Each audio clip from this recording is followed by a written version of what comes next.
Bon, vous l'avez sûrement vu partout sur les news, là, depuis 2020, les vinyles se vendent plus que les CD, ce qui n'était pas arrivé depuis les années 90, je crois. J'ai l'impression qu'aujourd'hui, se procurer un lecteur CD en 2022, c'est devenu aussi compliqué que se procurer une platine vinyle en 2012 l'était. Je commence petit à petit, moi, et puis c'est aussi une tendance qui suit dans mon cercle d'amis, on a un peu tous envie de posséder la musique physiquement. On a envie d'avoir les disques de la musique qu'on écoute, et le vinyle, c'est vraiment une façon très très chouette. Voici par exemple un disque de Magdalena Bay, et c'est vraiment cool comme objet. C'est grand, il y a des magnifiques images, ça se déplie et tout. Il y a les crédits, etc. C'est vraiment magnifique, c'est vraiment beau. Et le disque, c'est chouette, il y a une expérience quand on lit un disque. Le prendre, le poser sur le plateau, passer un petit coup la brosse. Ensuite on vient, on pose l'aiguille, on écoute la musique, etc. C'est vraiment fun, le son, il est en général bon. Les gens qui utilisent et qui écoutent des vinyles, ils les ont souvent branchés sur une stéréo, qui a un son bien meilleur que vos enceintes Bluetooth que vous utilisez en général pour la musique plus générale, etc. Non, c'est vraiment chouette, c'est un bel objet, c'est grand.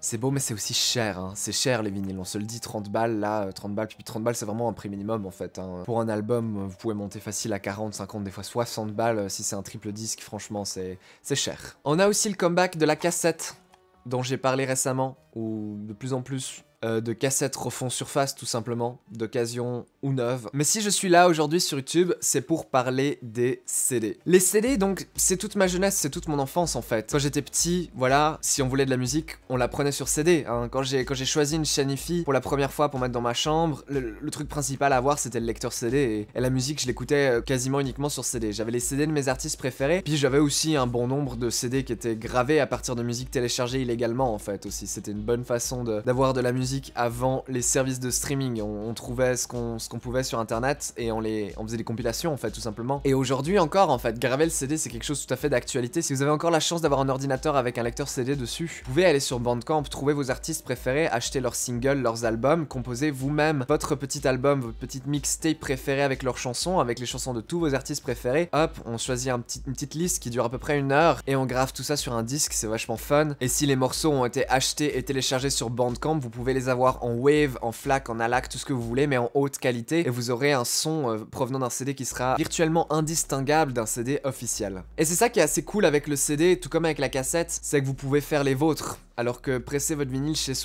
vous, c'est un peu compliqué, voire plutôt impossible. Et si le vinyle est chouette et que c'est le plus bel objet, je trouve, la plus belle façon d'avoir la pochette de l'album en grand, hein, ces pochettes qui sont souvent très belles. Je trouve que tous les arts se mélangent et la photographie se mélange particulièrement bien à la musique. Je dis la photographie, mais le graphisme aussi, ça va de soi. Je trouve que bien illustrer un album, c'est très très important en fait. Et c'est vrai que le CD dans leur petite boîte, c'est un peu plus triste. Ces boîtes en plastique, vous vous asseyez dessus une fois par erreur, elles sont foutues. Des fois même, elles arrivent livrées avec un défaut, ça m'est arrivé plein de fois. Et puis après, on a encore pire, à mon avis, c'est les CD qui viennent dans ces petits cartons un peu pourris. Ça, c'est fabriqué exactement de la même façon que ces pochettes vinyle grandes, mais tout petit, et c'est vraiment incroyablement cheap. J'ai pas l'impression d'avoir mis plus de 20 balles là-dedans, honnêtement. Et si le vinyle est magnifique, il me casse les bonbons en fait. Avec le setup que j'ai actuellement, le setup audio que j'ai, donc j'ai un bon ampli de bonnes enceintes, ma platine, bien qu'elle ait quand même coûté 200 balles, ne me procurera jamais la qualité sonore que je peux avoir d'un CD en fait tout simplement, ni même d'ailleurs la qualité sonore que je peux avoir d'un streaming de type Spotify en fait. Et c'est ça qui est assez déprimant, c'est que le vinyle on pense l'acheter pour la qualité de son son, mais oui, non, en fait, c'est ça le truc, c'est que souvent, la plupart des albums actuels disponibles sur vinyle sont gravés depuis des masters numériques qui sont de qualité pas réellement supérieure à ce qui est disponible sur Apple Music par exemple. Et c'est même encore pire que ça parce que très souvent, avant d'être pressées sur vinyle, les chansons doivent être égalisées un petit peu, il faut très souvent retirer des basses ou alors retirer de la spatialité, je sais pas si vous savez, mais genre, le son en stéréo, il a la possibilité d'être plus ou moins large, mais plus il est large, plus les sillons sur le vinyle vont devoir être gros et épais, et donc ça fait que soit ça limite énormément le nombre de chansons qu'on peut mettre par face de disque, ce qui force les artistes à faire des doubles, triples, quadruples disques pour certains albums, ce qui monte infiniment le prix, ou alors on vient et on limite la qualité sonore grandement. En fait, les vinyles ne sont jamais pressés avec une qualité aussi bonne qu'un CD, où le CD en numérique c'est beat perfect en fait, genre chaque beat, chaque 0, chaque 1 est parfaitement préservé. Et c'est ça qui est assez fabuleux avec les CD, c'est que vous pouvez poser vos doigts bien gras sur la surface du disque, vous pouvez même le rayer un peu, et le son sera totalement inchangé en fait. Totalement inchangé. Ce qui n'est pas du tout le cas d'un disque vinyle. Le disque vinyle, à chaque fois que vous l'écoutez, il aura un son théoriquement un petit peu moins bon que la fois précédente. Alors en théorie, il faut vraiment dépasser les 1000, 1500, 2000 lectures du même disque pour commencer à remarquer qu'ils sont usés. Mais moi, quand je ressors les vieux vinyles de mon père et tout, de chansons que j'adore, qui ont été pressées en plus à l'âge d'or du disque, du vinyle, au moment où le vinyle avait sa meilleure qualité, puisque beaucoup de gens aussi s'entendent pour dire que les vinyles pressés aujourd'hui ne sont plus d'aussi bonne facture qu'à l'époque, et ben ces vinyles, ils ont été beaucoup écoutés, ils ont reçu de la poussière, etc., etc., et ils ont été écoutés avec de l'équipement de moins bonne qualité qui les a peut-être un peu abîmés, et il faut le dire qu'aujourd'hui ces disques ils sonnent vraiment pas très fort, il manque clairement de basse et il manque clairement de détails. Mais en gros, les vinyles vont jamais vous donner des détails que vous pouvez avoir sur un pressage CD ou encore des supports supérieurs comme théoriquement Apple Music. Enfin bref, c'est vraiment un énorme débat et je crois que j'ai pas vraiment envie de me lancer dedans. Après, bien sûr, comme je l'ai dit, ma platine ne vaut que 200 francs. Peut-être qu'il faudrait que j'achète une platine à 20 000 balles et à ce moment-là, je me plaindrai plus. Bah du coup, récemment, je me suis mis en fait à la perche au CD parce qu'en fait, sur le marché d'occasion, aux bons endroits, vous trouvez des CD pour 90, 50 centimes en fait. Un disque, ça vaut 50 centimes. Là, j'ai eu tout ça pour 8 balles. Et en plus, j'ai réussi à négocier ça à 6 balles à la place et j'ai acheté un casque avec. Ouais, j'ai eu tout ça et un casque pour 6 balles. Donc ouais, j'ai payé à peu près 50 centimes mes disques. Et voilà, c'est des vieux disques de mon enfance. Regardez, Black Eyed Peas, il y a Missy Elliott ici, c'est incroyable. C'est des trucs que j'écoutais quand j'étais jeune. Mais ce qui me fait un peu peur, c'est que ces disques d'occasion, bah comme je vous l'ai dit, un disque, un CD, il y a une assez grosse marge d'erreur, donc vous pouvez les salir, voire même complètement les rayer. Il y a de fortes chances que le disque fonctionne encore et soit parfaitement lisible en fait. Mais là par exemple, j'ai celui-ci de Boney M, qui est vraiment dans un état catastrophique. Le truc ne brille plus, je ne me vois plus dedans. Et donc, j'ai un peu acheté ces disques sans garantie. Mais je vous propose qu'ensemble, on essaye de voir si oui ou non ce CD peut être lisible, et si oui ou non il y a la possibilité de le rendre lisible alors qu'il ne l'est pas. Ok, on va passer un peu en mode vlog maintenant. Hop. Bon, alors déjà d'abord, c'est un petit, j'ai envie de dire débat, c'est pas vraiment un débat, mais les gens sont globalement d'accord de dire que le CD c'est pas fun. En fait, le vinyle c'est fun, la cassette c'est fun. La cassette c'est fun parce que comme objet, je trouve que c'est incroyable. À manipuler, c'est génial. Si vous avez jamais touché une cassette de votre vie, procurez-en vous. C'est juste fun à manipuler, honnêtement. C'est juste... c'est cool. Le vinyle, c'est aussi stylé parce que vous pouvez pas tellement manipuler le disque lui-même sans faire de bêtises, mais vous avez les pochettes d'albums qui font 33 cm de large, c'est magnifique, ce sont des très belles impressions. Mettre le disque sur la platine et tout, aussi c'est une expérience, c'est rigolo, et le son, bah j'ai dit avant que le son du vinyle était pas autant parfait que le CD, mais en fait, l'imperfection c'est aussi quelque chose qu'on cherche des fois, ça rend la musique plus chaleureuse, plus fun.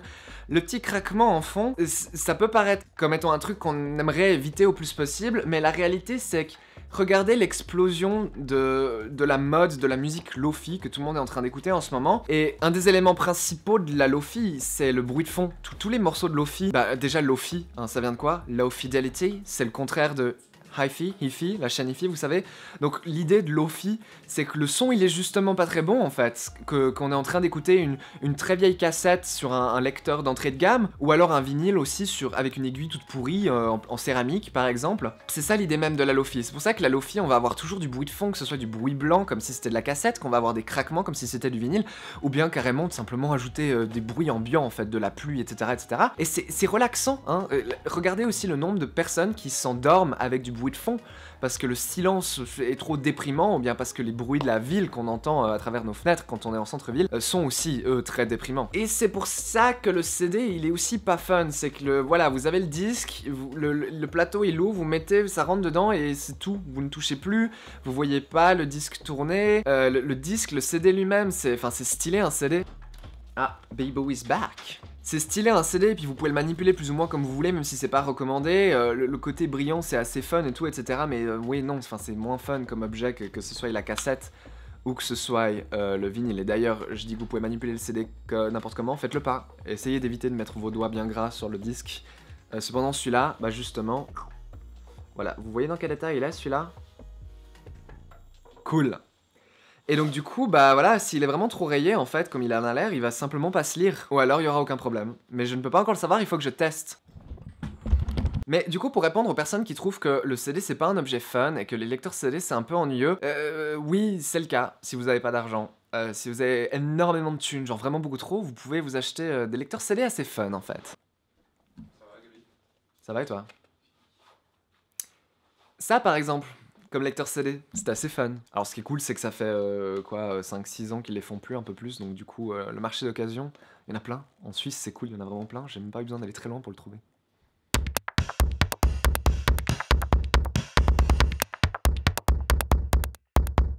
Donc, ce lecteur CD est fait par Bang & Olufsen, c'est une marque européenne, donc peut-être que si vous êtes aux États-Unis... Pourquoi vous serez aux États-Unis? Je parle en français, c'est pas une vidéo en anglais. Je connais apparemment des personnes en France qui connaissent pas cette marque, c'est une marque, c'est un peu des trucs de luxe, et ils sont souvent critiqués pour mettre plus de budget dans le design que dans la qualité sonore. Cependant, le son, il est tip-top.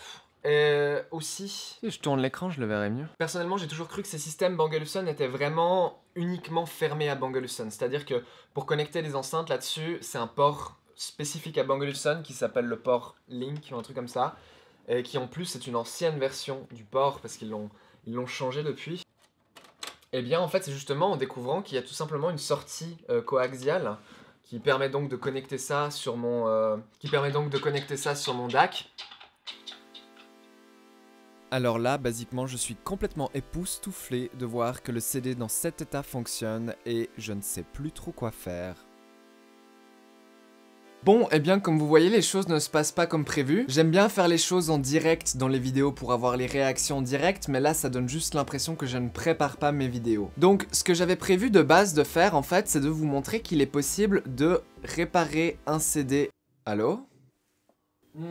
J'ai le focus limiter qui est activé. Et bien donc ce que j'avais prévu de base c'était vous montrer qu'en fait il était possible de réparer un CD très rayé. C'est une technique que vous connaissez peut-être, il s'agit en fait de frotter la surface plastique du disque avec un produit un petit peu abrasif, je crois c'est ça le terme, avec une pâte un peu douce. Typiquement on peut penser aux produits que les opticiens peuvent utiliser pour effacer certaines petites rayures ou éraflures sur vos lunettes, mais aussi certains horlogers qui peuvent comme ça, hop. Moi j'avais l'habitude de très souvent rayer mes montres en plastique et d'aller justement chez mon horloger pour les faire polir un petit peu et leur redonner une petite jaunasse. C'est très probable que vous n'ayez pas ce genre de produit chez vous, cependant, il est possible de réaliser plus ou moins le même effet avec du dentifrice. J'ai justement récemment acheté 2 CD en brocante qui ne fonctionnaient pas et j'ai été capable de les restaurer, d'effacer les rayures suffisamment avec du dentifrice pour rendre ces disques qui n'étaient carrément pas lisibles, parfaitement jouables, sans bug, sans aucun problème, avec le son aussi bon qu'il peut l'être. Et donc là ce que j'avais prévu c'était de vous montrer ce disque que je pensais réellement qu'il n'allait pas pouvoir être lu et du coup passer un petit coup de pâte de dentifrice dessus pour vous montrer comment le restaurer. Et bien le disque est parfaitement lisible, cependant vous voyez très bien que cosmétiquement ça va pas, hein, on se voit plus à travers, on voit qu'il a vraiment mauvaise mine et donc ce que je vous propose c'est que j'applique tout simplement du dentifrice dessus pour voir si je peux lui redonner au moins sa brillance. Si effectivement ça ne sert à rien car le disque est parfaitement lisible comme ça, peut-être qu'au moins visuellement le disque aura l'air plus neuf. Alors, je vais faire une petite photo avant avec mon téléphone et dentifrice. Voilà, tout simplement, on va venir appliquer un peu comme ça. On va venir prendre une pâte qui est suffisamment douce, celle-là elle est carrément toute neuve. Et puis on va venir appliquer ça tout simplement. Ouais, bon je risque de salir mon bureau. Si je salais mon bureau, c'est pas grave, je le nettoyerai, mais c'est vrai que je préférais éviter. Et on vient, on frotte, on fait gaffe à tenir le CD le plus à plat possible pour ne pas le péter. Il y a aussi des techniques qui consistent à approcher votre disque, votre CD, d'une lampe un peu chaude, genre une vieille ampoule, parce que ça permet de ramollir un peu le plastique, ce qui peut aider la technique pas mal. Je pense que la technique du dentifrice, tout comme les trucs pour verre que vous mettez sur vos lunettes, etc., faut le faire un nombre limité de fois. Faut pas rayer et réparer le même disque 1000 fois. Hein. Mais de principe, vous, là les CD, vous les avez récupérés en brocante. C'est pour ça qu'ils sont vraiment dans un piteux état. Mais une fois qu'ils sont vôtres et que vous les avez réparés, lavés, peu importe, vous allez bien les traiter, hein, promettez-le-moi. Faut mettre pas mal de force, hein. Là, honnêtement, il y a une raye qui est vraiment profonde, je vais pas réussir à la ravoir. Cependant, cette raye est très fine, donc je pense pas qu'elle pose problème. Tout évident, j'aurais déjà entendu si elle posait problème. Sachez qu'il y a aussi des lecteurs CD qui sont mieux que d'autres et qui sont moins prônes à bugger, tout simplement. Là, il y a une grosse raye aussi, je vais venir réappliquer un peu de dentifrice. Ouh, je vais aller le rincer à l'eau chaude, je reviens tout de suite. Ça a pas très bien marché. On va réessayer, mais je vais faire avec ces mouchoirs plutôt qu'avec la pâte, comme la dernière fois. Et je vais y aller bout par bout. Si vous faites ça avec un mouchoir comme ça, soyez sûr que vous avez bien vos ongles bien coupés avant. Parce que vous pourriez avoir les ongles qui traversent le mouchoir et introduire plus d'oreilles que vous en enlevez. Oui, ça sent le vécu quand je le dis. Ok, je reviens, je vais le rincer à l'eau chaude de nouveau. Je vais continuer encore un peu, lol. Bon, en fait, de toute évidence, rien ne va se passer comme prévu dans cette vidéo, je pense. Mais c'est pas grave, je vais la terminer telle quelle. Je pense que j'ai dit ce que j'avais envie de dire, et du coup, j'avais vraiment envie de vous montrer que c'était possible de réparer un disque avec du dentifrice. J'en ai réparé 2, je vous promets, je ne mens pas. J'en ai réparé 2, et les 2, donc, ils étaient même pas lisibles. Et avec un peu de travail, un peu d'huile de coude et de dentifrice, ils sont les 2, mais genre comme neufs. Ils se lisent parfaitement, le son est nickel. Mais là, celui-là, en fait, voilà, vous avez vu, j'ai passé du temps à dentifricer et le truc, il a même pas l'air d'avoir, genre, il a toujours l'air autant usé et maltraité, en fait. Mais, cependant, je peux vous confirmer, je suis allé l'écouter en entier, je peux le lire en entier sans bug. Sans bug, même pas un peu. Donc au final, c'est tout ce qui compte, non? C'est tout ce qui compte. Il est lisible. Il a vraiment pas bonne mine, mais il est lisible. Donc voilà, au final, c'est bien parce que je voulais faire une vidéo d'appréciation du CD et je l'ai faite. Et je suis pas sponsorisé par Philips, mais du coup, je peux conclure avec une petite phrase en mode vous voyez les CD, vous pouvez les maltraiter pas mal quand même, et ils resteront lisibles. Pas comme les vinyles ou les vinyles où. Bah voilà, une fois j'ai juste mal déballé un disque et puis bam, les 2 premières chansons sont ruinées. Autant vous dire que j'ai un peu envie de mourir, surtout quand ça coûte 30 balles. Le CD, de toute évidence, c'est mieux pour ça. Hein. Et je vous ai dit, je suis pas sponsorisé par Philips, mais. Et ils ont réussi quelque chose quand même, en fait, hein, quand ils ont fait le truc. Et en vrai, si vous êtes intéressé par ce genre de choses, etc., penchez-vous sur l'histoire du CD, parce que c'était quand même bluffant de se dire que quand le CD a été mis sur le marché pour la première fois, l'ordinateur qui avait le plus de mémoire, ça devait être justement la Commodore 64, qui avait 64 kilos de mémoire. Et à côté, le CD, on pouvait mettre 650 mégas dessus, en fait. C'était mind-blowing. Alors bien sûr, les CD n'étaient pas encore gravables à la maison, et enfin, il a fallu encore pas mal de temps avant que le CD devienne CD-ROM, mais c'est assez incroyable que le CD-ROM existe, parce que quand le CD a été inventé, il n'était pas question de mettre des données dessus, c'était musique uniquement. Et c'est aussi très intéressant comment la musique est lue sur le disque, parce qu'en fait, il y a une très grosse marge d'erreur. Les lecteurs CD peuvent vraiment manquer de précision, et voilà, les disques peuvent être vraiment dans un sale état, et rester lisibles. Ce qui n'est peut-être pas le cas des DVD, ou des Blu-ray qui sont en fait fondamentalement construits très différemment des CD. Hein. Ça se ressemble, ça fait la même taille, mais si vous mettez un DVD et un CD à côté, vous verrez qu'il y en a un qui est clairement plus épais que l'autre, et c'est parce que c'est pas fait de la même façon en fait. Et parce que c'est pas fait... Est-ce que c'est... Non, c'est pas Philips qu'on fait le DVD. Je sais même pas qui c'est. Bon, des bisous, à bientôt.